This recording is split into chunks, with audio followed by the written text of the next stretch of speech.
নমস্কাৰ সৰ্বদসকল পুৰণি পেঞ্চন পুনৰ প্ৰৱৰ্তন সন্দৰ্ভত আমাৰ ৰাজ্যৰ সদৌ অসম চৰকাৰী NPS কৰ্মচাৰী সন্থাই এটা অত্যন্ত গুৰুত্বপূৰ্ণ খবৰ দিছে যিটো খবৰ আমাৰ ৰাজ্যৰ প্ৰতিজন চৰকাৰী কৰ্মচাৰীয়ে জনাটো অত্যন্ত প্ৰয়োজন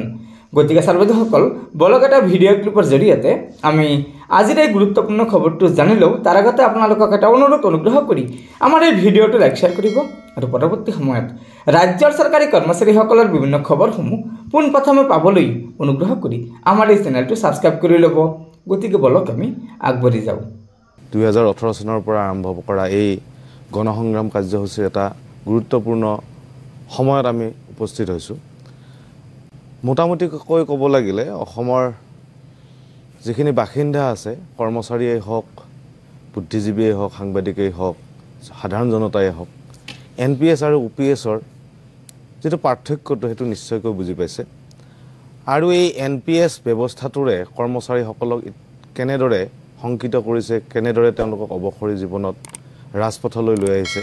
স্পষ্টভাৱে আৰু বাস্তৱসন্মতভাৱে তেওঁলোকে উপলব্ধি কৰিছে আৰু সেই কাৰণে এই ব্যৱস্থাটোৰ পৰিসমাপ্তিৰ বাবে 2024 ৰ নিৰ্বাচনৰ আগতে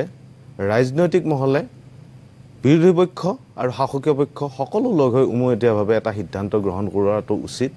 আৰু এই সিদ্ধান্ত গ্ৰহণে কৰ্মচাৰী সমাজৰ প্ৰতি চৰকাৰ তথা ৰাজনৈতিক মহলৰ দায়িত্বৰ কথাটো স্পষ্ট কৰিব যদিহে নকৰে